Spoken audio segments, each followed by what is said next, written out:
दोस्तों नमस्कार। यह राजनीति है, जी नहीं। यह भ्रष्टाचार है, जी नहीं। यह जांच एजेंसियों का इस्तेमाल है, जी नहीं। यह घोटाला है, गलत नीतियों का सामने उभर कर आना है।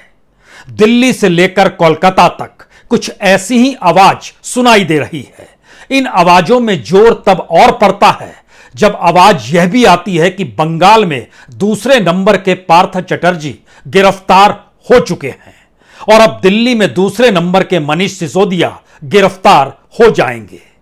अलग अलग तरीके से नकेल कसने की कोशिश राजनीतिक तौर पर ममता बनर्जी की घेराबंदी बीजेपी ने और केंद्र सरकार ने जिस तरीके से की, यह किसी से छुपा हुआ नहीं है और राजनीतिक तौर पर केजरीवाल को भी कटघरे में खड़ा करके राजनीतिक तौर पर उन्हें खत्म करने की कोशिश बीजेपी और केंद्र सरकार ने कैसे की, यह भी छुपा हुआ नहीं है। लेकिन वहां पर नोट है, कैश है, जवाब कौन देगा? वहां पर सोना है, मोबाइल है, बड़ी तादाद में प्रॉपर्टीज के पेपर हैं, जवाब कौन देगा? और यहां पर नीतियां हैं, आबकारी नीतियां। उन नीतियों को लेकर करोड़ों रुपए बनाने का आरोप बीजेपी लगा रही है, लेकिन अपने तौर पर केजरीवाल कहते हैं, जी नहीं। यह तो दरअसल मकसद था राजस्व को बढ़ाने का। यह मकसद था कि शराब का कारोबार सरकार क्यों करे, प्राइवेट तौर पर ही कर लिया जाए और हमारा राजस्व बढ़ जाए। उम्मीद और आस तो यही थी, लेकिन बीजेपी ने अंगड़ी लगा दी और उपराज्यपाल के आश्रय स्थितियों को सीबीआई के हाथ से होते हुए ईडी के हाथ तक पहुंचाने की कोशिशें भी शुरू कर दी। तो क्या सब कुछ राजनीति है? हमें लगता है कि आज परत दर परत परिस्थितियों को पढ़ने की कोशिश कीजिए। यह इसलिए भी जरूरी है क्योंकि बंगाल के 1.5 दर्जन से ज्यादा विधायक और सांसद जो तृणमूल कांग्रेस के हैं, उनका नाम ईडी की डायरी में दर्ज है। दिल्ली के भीतर लगभग आधे दर्जन विधायकों का नाम अपने तरीके से पुलिस फाइल में दर्ज है और सीबीआई के पास किस विधायक की जांच किस रूप में कराई जाए, कम से कम 3 विधायकों के नाम यहां पर भी फरिश्त में है। तो क्या लड़ाई राजनीतिक तौर पर लड़ी जा रही है या फिर करप्शन के खिलाफ या जांच एजेंसियों के आश्रय एक ऐसी सियासी लकीर इस देश में खींची जा रही है जिसमें एक तरफ कभी ममता बनर्जी कहती है सीबीआई को घुसने नहीं देंगे क्योंकि यह आपकी एजेंसी बनकर आती है, यह देश की प्रीमियर जांच एजेंसी अब नहीं रही। दिल्ली में केजरीवाल भी आवाज उठाते हैं, आप ही की पुलिस है, आप ही की जांच एजेंसी है और आपकी सियासत के खिलाफ हम खड़े हैं, तो आप हमें पनपने कैसे देंगे? निशाना तो साधेंगे ही। लेकिन आइए जरा तथ्यों को टटोलने की कोशिश करते हैं, क्योंकि इसका जवाब कोई नहीं दे सकता कि 21 करोड़ 20 लाख रुपए कैश के तौर पर उस महिला के घर से मिल जाएं, जिस महिला के रिश्ते और ताल्लुकात अपने तौर पर बहुत करीबी ममता बनर्जी के दूसरे नंबर के मंत्री के साथ रहे हों। दोनों एक ही इलाके से आते हैं। दुर्गा पूजा समिति में भी जब थीम चुनी जाती है तो दोनों की मौजूदगी सांस्कृतिक और सामाजिक तौर पर भी साथ रहती है। तो क्या ये 21 करोड़ के रास्ते राजनीतिक तौर पर घपला घोटाला करते हुए जमा किए गए? आइए जरा इन परिस्थितियों को इसलिए परखने की जरूरत है क्योंकि ईडी तक मामला सीधे नहीं पहुंचा है। यह मामला दरअसल 2016 का है। 2016 में परीक्षा हुई थी शिक्षकों की नियुक्तियों को लेकर और उस समय पार्थ चटर्जी शिक्षा मंत्री हुआ करते थे पश्चिम बंगाल के भीतर। 2017 में रिजल्ट निकल कर आया और 27 नवंबर 2017 को जब रिजल्ट निकला तो पता चला कि सिलीगुड़ी की बबीता सरकार टॉप पर है। लेकिन अभी वो टॉप का जश्न मना पाती, उसी के बीच में आयोग यानी वही आयोग जिसमें घपले घोटाले हुए, ये माध्यमिक शिक्षा बोर्ड से जुड़ा शिक्षा और गैर शिक्षण पदों पर नियुक्ति का मसला था और यह स्कूल सेवा आयोग था जिसके मुखिया के तौर पर राज्य के मुख्यमंत्री पार्थो चटर्जी हैं और पार्थो चटर्जी का नाम 2001 से एमएलए के तौर पर पश्चिम बंगाल में दर्ज है।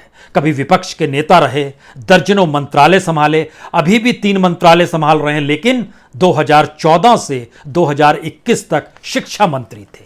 लेकिन पन्नों की फाइल यहीं से खुलती है। 2017 में जो लड़की टॉप पर रहती है, आयोग उस सूची को रद्द करके उस लड़की को वेटिंग लिस्ट में बैठा देता है, और वेटिंग लिस्ट में बैठाने के बाद पता चलता है कि एक दूसरी लड़की टॉप कर गई और उसका नाम अंकिता अधिकारी है और वो मंत्री की बेटी है। बबीता सरकार इस बात को सहन नहीं कर पाई, पीआईएल के जरिए अदालत का दरवाजा खटखटाया। उनके साथ 2 और कैंडिडेट थे जिन्होंने दरवाजा खटखटाया। अदालत ने तुरंत कहा यह ठीक हो नहीं रहा है, और ऐसे में रिटायर्ड जज रंजीत कुमार बाग को उनकी अध्यक्षता में एक जांच कमेटी बना दी। उस जांच कमेटी ने तमाम लोगों से पूछताछ की और घोटाले को लेकर जो उनकी अपनी रिपोर्ट सामने आई उसमें उन्होंने सीधे लिखा मुकदमा चलना चाहिए उन तमाम लोगों पे जिन्होंने गड़बड़ी की है, क्योंकि ग्रुप डी में 609 और ग्रुप सी में 381 यह नियुक्तियां अवैध हैं। अवैध और वैध के बीच में करोड़ों का खेल होता है क्या? राजनीतिक ताकत क्या वाकई पूंजी के आश्रय और वसूली के आश्रय और घूस के आश्रय ऐसी चलती है क्या?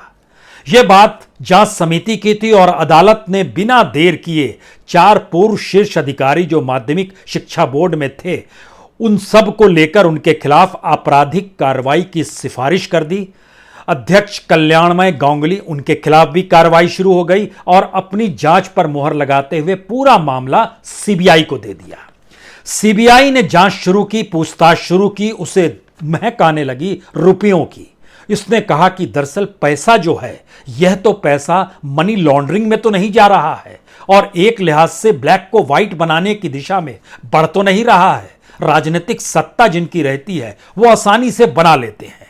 सीबीआई के इस कमेंट के बाद इसमें एंट्री हो गई इन्फोर्समेंट डायरेक्टरेट यानी ईडी की, और ईडी ने जब जांच शुरू की और ऐसे में एक के बाद एक जब परिस्थिति को खंगालना शुरू किया तो पता चला कि जिस घर में वो छापा मारने गए उस घर के भीतर से 21 करोड़ से ज्यादा नोट मिल गए। तुरंत दरवाजा खटखटाया और यह सब बीते 30 घंटों के भीतर इस रवानगी के साथ हुआ कि पार्थ चटर्जी के साथ पूरी रात पूछताछ शुरू हुई कल ही के दिन, और उसके बाद सुबह होते होते उनकी गिरफ्तारी कर ली गई। और गिरफ्तारी के बाद जो बात निकल कर आई उसमें बहुत साफ तौर पर था कि अर्पिता मुखर्जी दरअसल उस माध्यम को चला रही थी जहां से पैसा वसूला जाता है। यह ईडी और सीबीआई की अपने अधिकारियों की रिपोर्ट कहती है।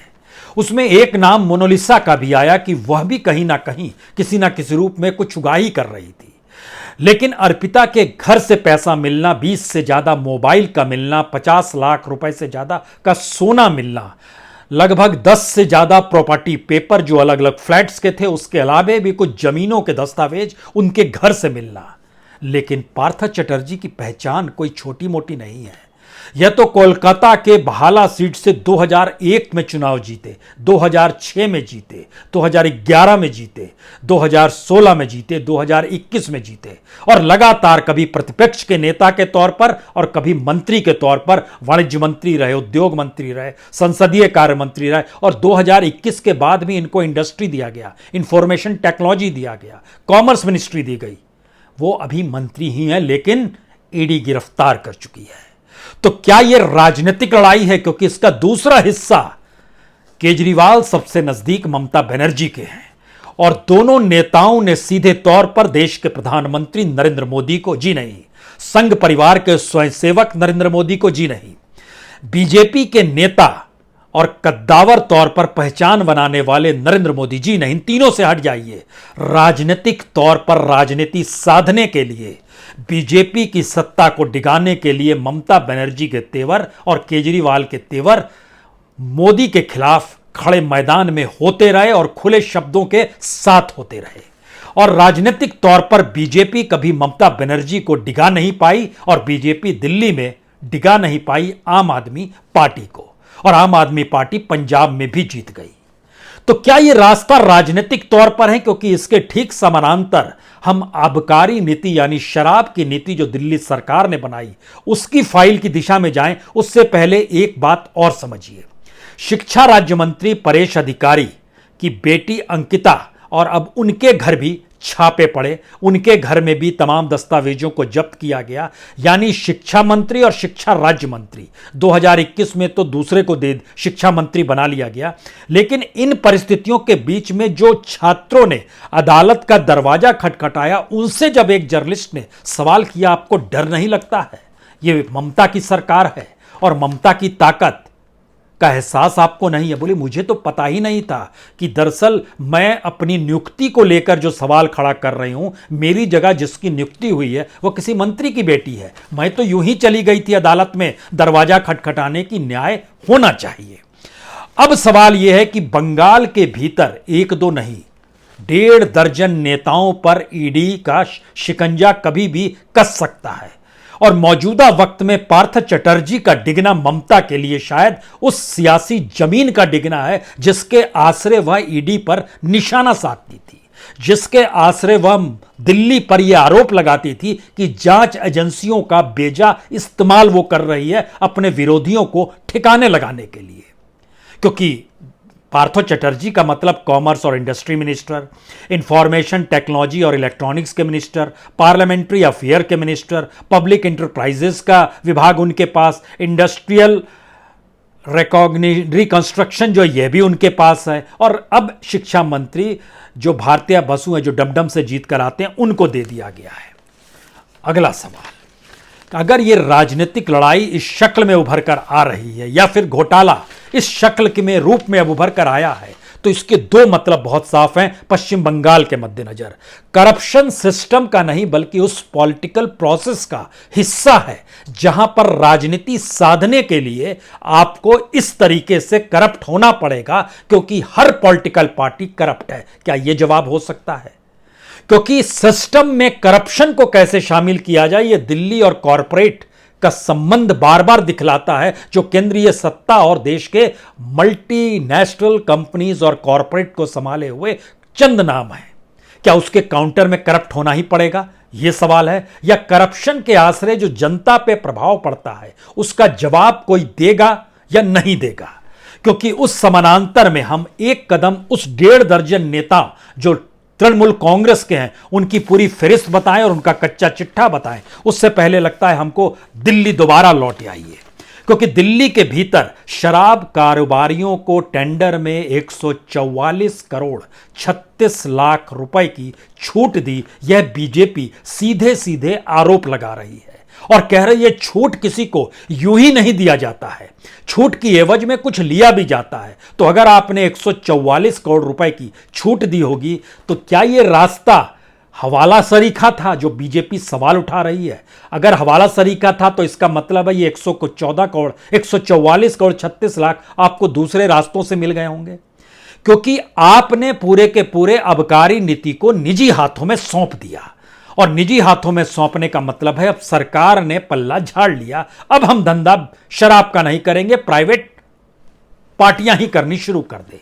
दूसरा सवाल, अगर 144 करोड़ 36 लाख करोड़ की छूट टेंडर के तौर पर शराब कारोबारियों को दी गई और जो बीजेपी आरोप लगा रही है इन पैसों का इस्तेमाल पंजाब के इलेक्शन में किया गया, तो दूसरा सवाल यह है कि आम आदमी पार्टी जब अपने तौर पर कहती है कि हम तो चाहते थे कि अपने तौर पर शराब के कारोबार से बाहर निकल आए और जो राजस्व है वो बढ़ जाए, और राजस्व बढ़ने का उपाय हमने अपने तौर पर किया है, और राजस्व बढ़ने के साथ साथ हम चाहते हैं कि प्राइवेट तौर पर प्रतिस्पर्धा जो हो शराब कारोबारियों में वो अपने तौर पर हो, वो ने जो ब्रांड बेचना है, जिस ब्रांड की जो कीमत लगानी है, हमें तो राजस्व चाहिए। और राजस्व के पूरे लिस्ट में अगर आप देखिएगा तो पहले नंबर पर इस देश में कर्नाटक आता है।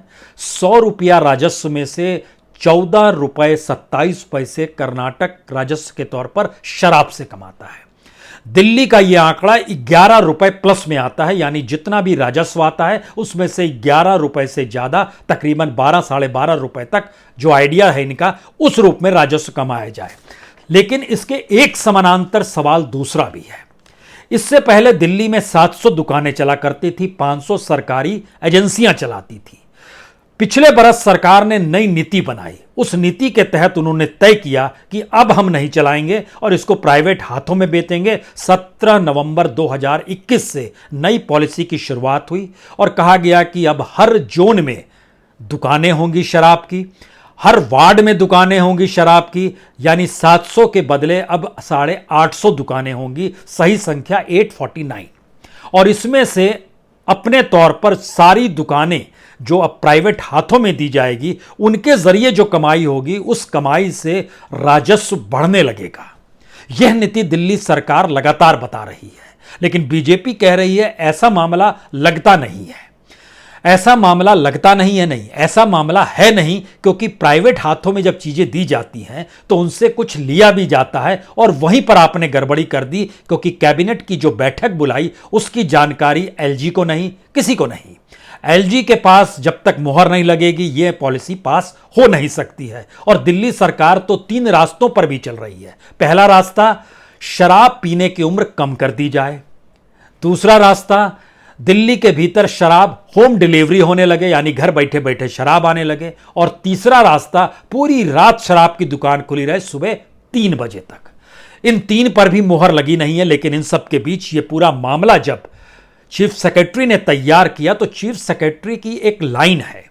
उन्होंने लिखा कि दरअसल जो नई नीति आई है वो ना सिर्फ प्राइवेट सेक्टर के हाथ में शराब के पूरे धंधे को दे रही है, बल्कि शराब के धंधे की प्रतिस्पर्धा के साथ सरकार को कौन ज्यादा पैसा देगा जिससे उसे लाइसेंस मिल जाए, ऐसे में यह बहुत साफ दिखाई देता है कि लाइसेंस लेने की होड़ में 20 से 25% तक जो लाइसेंस लिया गया, जो न्यूनतम राशि थी, उससे ज्यादा पैसा सरकार के पास पहुंच गया। सरकार ने कहा यह तो राजस्व में गया, और हमारा टारगेट था 8,990 करोड़ का, जो आने वाले वक्त में 10,000 करोड़ पार कर जाएगा। क्योंकि इससे पहले हम लोग लगातार 5,000 करोड़, 6,000 करोड़, 7,000 करोड़ से आगे बढ़ नहीं पाते थे। तो राजस्व तो हमको चाहिए, लेकिन दूसरी तरफ था राजस्व तो चाहिए, लेकिन तरीका जो अपनाया गया वह निजी फायदे के लिए, पार्टी या नेताओं के फायदे को और मंत्री को फायदे पहुंचाने के लिए तो नहीं लिया गया। यह जांच का विषय है।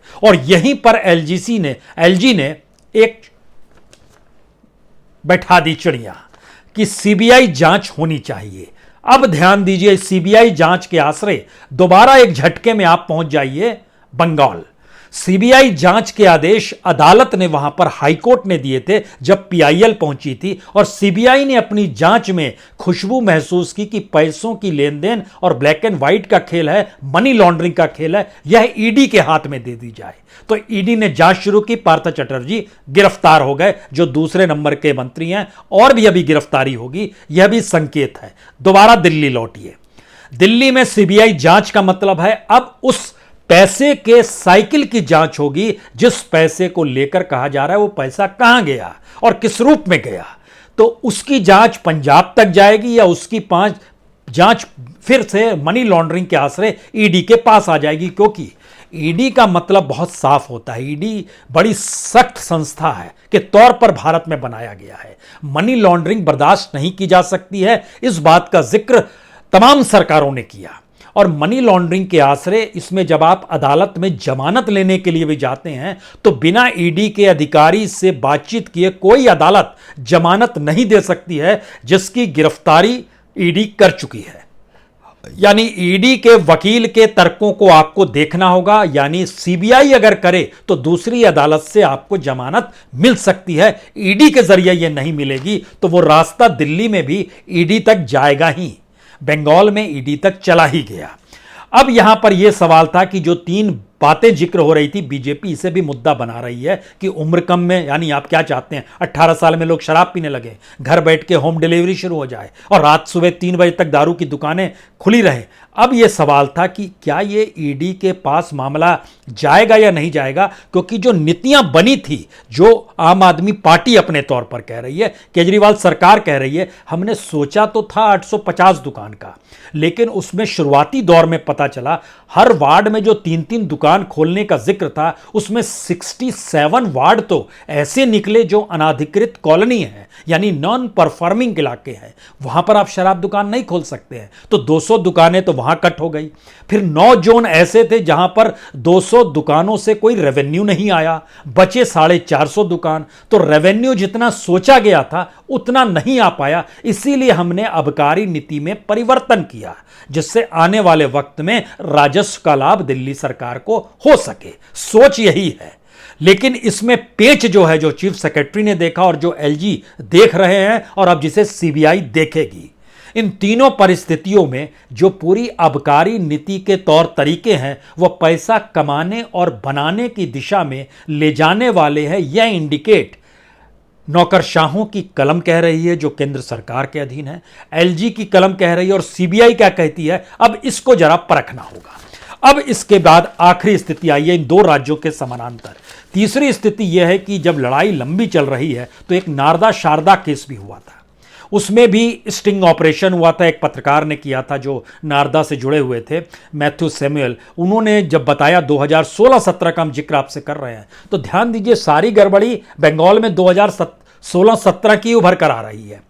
उस पीरियड में बहुत सारे नाम आए थे जो शारदा से जुड़े हुए थे, जिनके खिलाफ जांच शुरू हुई। मुकुल राय, सुब्रत मुखर्जी, सुल्तान अहमद, शुभेंदु अधिकारी, काकोली, मदन मित्र, इकबाल अहमद, फिरहाद हकीम, ये सारे नाम आए। लेकिन मुश्किल ये नहीं है, मुश्किल उसके आगे की है। जो राजनीतिक लड़ाई ममता बनर्जी और नरेंद्र मोदी के बीच है, जो राजनीतिक लड़ाई केजरीवाल और नरेंद्र मोदी के या बीजेपी के बीच है, क्या इस दौर के पूरे करप्शन और इस देश की जांच एजेंसियों को भी उस राजनीतिक दायरे में लाकर कहना चाहिए या नहीं कहना चाहिए? या इस्तेमाल कोई खुले तौर पर कह रहा है तो उसको ढाल कोई दूसरा बनाएगा या नहीं बनाएगा? ध्यान दीजिए, सियासत ने सब कुछ मिक्स कर दिया है। इसीलिए बंगाल के भीतर जो हम नाम पढ़ने जा रहे हैं वो ईडी की लिस्ट में है। वो नाम, उसमें एक शुभेंदु अधिकारी का भी है, लेकिन उसकी फाइल नहीं खुलेगी क्योंकि वह बीजेपी में चले गए। तो जो बीजेपी में है उसके खिलाफ केंद्रीय जांच एजेंसी फाइल बंद कर देती है और कहती है जब जरूरत होगी तब खोलेंगे, यानी जब इशारा होगा तब खोलेंगे। लेकिन बाकी कौन कौन से नाम हैं? सुदीप बंदोपाध्याय, तपस पाल, सृंजय बोस, कुणाल घोष। सुदीप बंदोपाध्याय का 2015 का मामला, तपस पाल, सृंजय बोस, कुणाल बोस का 2016 का मामला, अर्पिता घोष, शताब्दी राय, स्वागत राय, काकोली घोष, प्रसून बनर्जी, अपरूपा पोद्दार, मदन मित्रा, सुब्रत मुखर्जी, शोभन चटर्जी, श्यामा प्रदा मुखर्जी, यह वो नाम है जो ईडी की लिस्ट में है। और इसके ठीक समानांतर एक पैरेलल लाइन एक और भी है जो सीबीआई और ईडी दोनों जांच कर रही है। उसमें ममता बनर्जी के भतीजे अभिषेक बनर्जी की पत्नी रुचिरा बनर्जी की बहन मेनका बनर्जी। इन सभी के नाम हैं कि आपने जो बर्दवान इलाके में जो आसनसोल और रानीगंज के जो खादान थे, जो ईसीएल यानी ईस्टर्न कोलफील्ड के तहत वहाँ अवैध खुदाई करवा रहे थे, और खुदाई कराते कराते जब जांच पता चली तो पता चला कि टीएमसी के जो एक युवा नेता है विनय मिश्र और जिसको आरोपी बनाया गया अनूप मांझी, ये पैसे की उगाही कर रहे थे, पैसा कमा रहे थे। उस पैसे में से बड़ा हिस्सा अभिषेक बनर्जी की पत्नी रुचिरा बनर्जी के अकाउंट तक भी पहुंचा, यानी फिर मनी लॉन्ड्रिंग आ गई, यानी फिर ईडी आ गया। तो इस चक्रव्यूह के भीतर में जो आरोप प्रत्यारोप का सिलसिला है और जो अब अदालत को पूरी कार्रवाई करनी है, जांच बैठानी और इस पूरी प्रक्रिया में करनी है, 3 बातें स्पष्ट तौर पर हैं। राजनीतिक तौर पर लाभ किसे होगा, घाटा किसे होगा, यह पहला सवाल होता है। दूसरा सवाल, क्या वाकई करप्शन इस हद तक हो रहा है और जांच एजेंसियां इससे पहले नहीं पकड़ पाती थी, इस वक्त उन्होंने पकड़ना शुरू कर दिया, यह दूसरा सवाल है। तीसरा सवाल, क्या वाकई करप्ट होना जरूरत है राजनीति की और बिना करप्शन के राजनीति हो नहीं सकती है? तो जो ताकतवर होगा उसका करप्शन छुप जाएगा, जो कमजोर होगा उसके करप्शन को उभार कर सामने लाकर रख दिया जाएगा। अब सवाल आखिरी यही है, सारी लड़ाई परसेप्शन की है क्या, या सारी लड़ाई देश को लूटने की है क्या? इन 2 परिस्थितियों के बीच हम और आप खड़े हो जाते हैं और सोचना शुरू करते हैं, ये परसेप्शन की सियासत की लड़ाई के दायरे में हम कोलकाता से दिल्ली तक के बीच में कहां खड़े हो। और दूसरी स्थिति है देश लूटने की, जिसे हमें भी देखना है, भोगना है, और आपको भी देखना भोगना है, क्योंकि पॉलिटिशियंस ने इस देश को कंगाल कर दिया है। यह कोई छुपी हुई बात नहीं है। ये खुले तौर पर बात है और अक्रॉस द पार्टी ये परिस्थिति है। सबकी लूट किस रूप में होती है ये छुपी नहीं है। वो बंगाल में ममता का जिक्र हो, दिल्ली में मोदी सरकार का जिक्र हो, नाम लेते चले जाइए। आप बोलेंगे दिल्ली का नाम, जी आम आदमी पार्टी को लेकर जो बीजेपी आरोप लगा रही है उस सिलसिले को भी परख लीजिए। पैसा तो चाहिए राजनीति करने के लिए, लेकिन वो पैसा इस देश को कंगाल और खोखला बनाकर नीतियों के आसरे, गलत नियुक्तियों के आसरे, और जिन पर यह चोट पड़ती है वह अदालत पहुंचते हैं, और अदालत अगर कार्रवाई करती है तो भरोसा अदालतों पर बरकरार है या वो डिग गया है, यह भी हमें और आपको दोनों को सोचना है। इंतजार करते हैं, ये लकीर रुकेगी नहीं, क्योंकि जिक्र बार बार बीजेपी कर रही है। वहां भी दूसरे नंबर के नेता, यहां भी दूसरे नंबर के नेता। जो ताकतवर है वो इसकी जीत होगी, सियासी तौर पर और ईमानदारी के तौर पर वही कहलाएगा। कमाल की चीज है। बहुत बहुत शुक्रिया, बहुत बहुत शुक्रिया।